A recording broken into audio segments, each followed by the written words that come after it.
ก็หมดเวลาหนึ่งเขา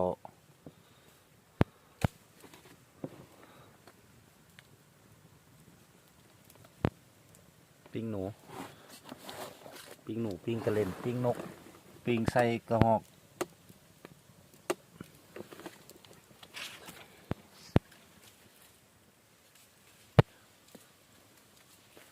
กินข้าวปลาเด้อมอ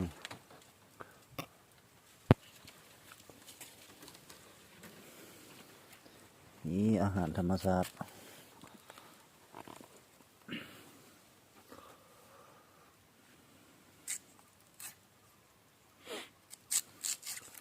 โนตาวตาวไม้ตาวบ่มีหัว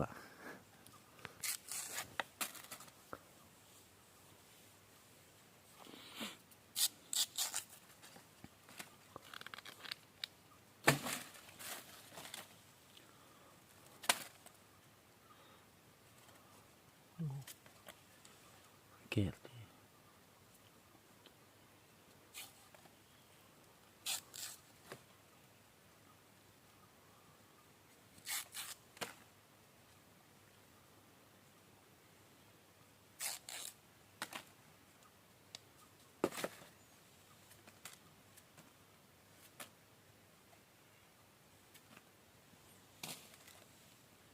หวานจังเลย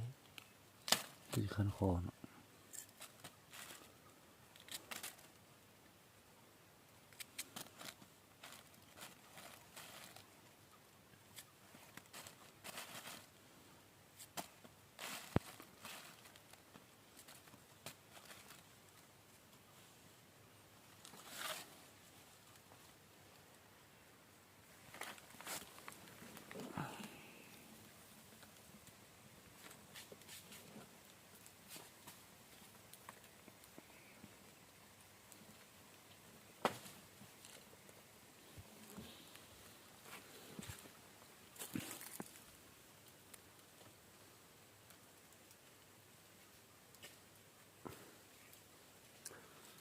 หม้อเขาหม้อหนึ่งเขาสุกแล้วได้นี่อันบ่นอน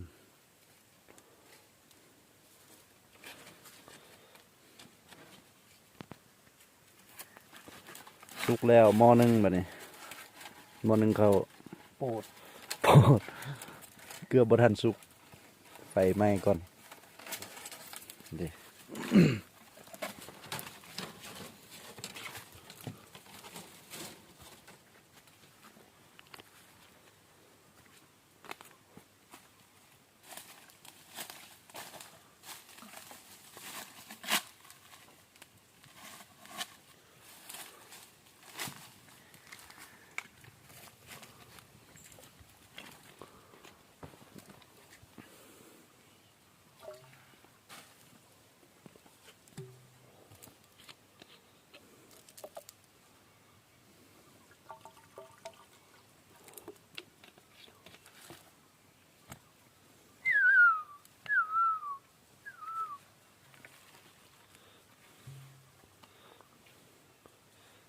แกงเตา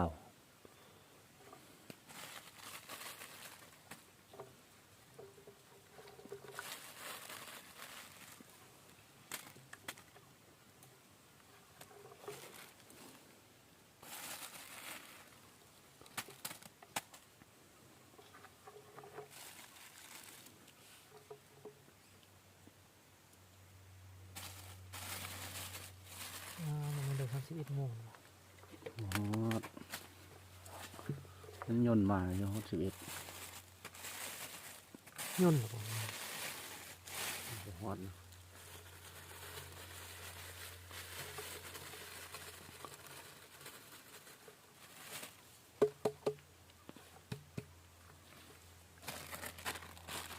เฮ็ดนี่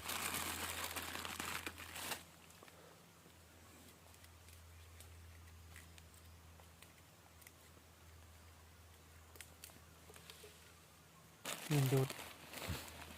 แล้วบัก โอ้ไหน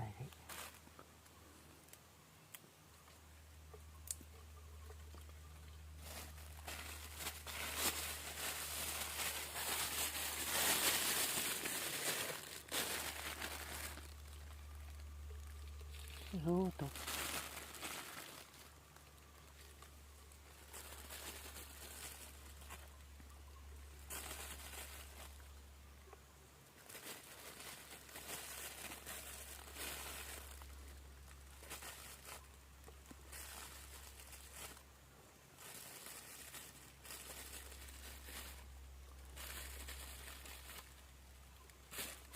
ที่ไหนโคง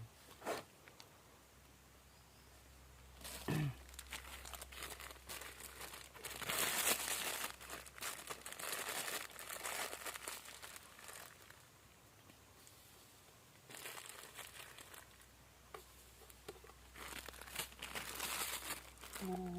พี่อะไรมันแล้วบ่เนาะ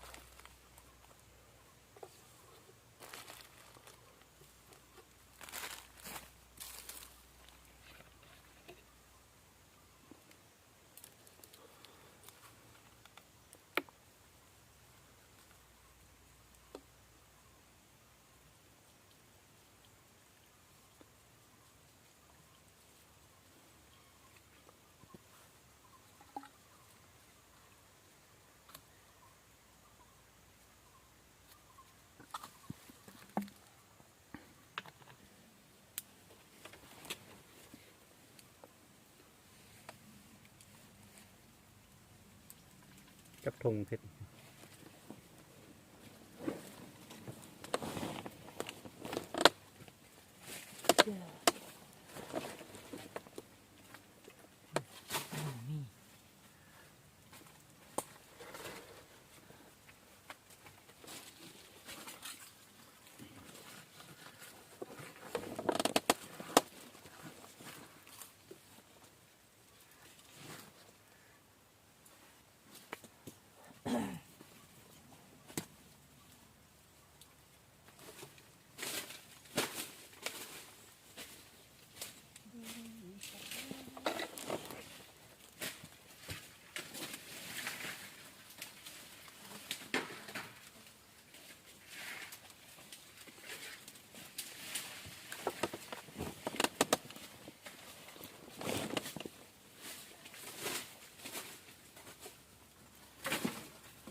โอ้บังเขา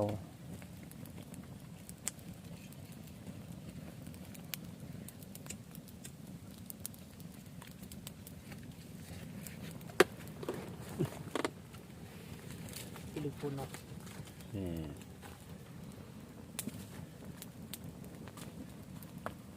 เผาละแกงตาว ล้าง ทอกอีกหน่อยพูดเฮ้ย ล้างกับล้างเนาะ น้ำละ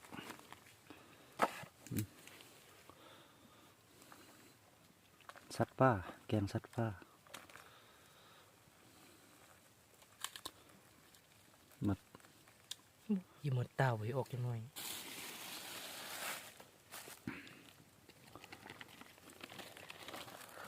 เห็ดเข็มแม่ เห็ดเข็ม โอ้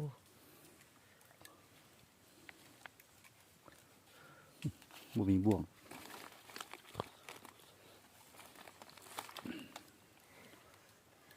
ยั่งกว่า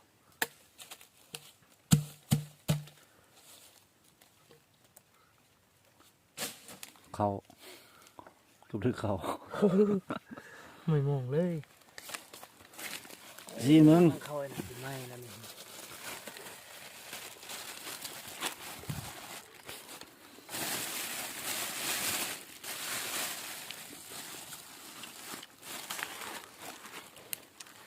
เอาไว้ชืดเนาะ อืม เนาะ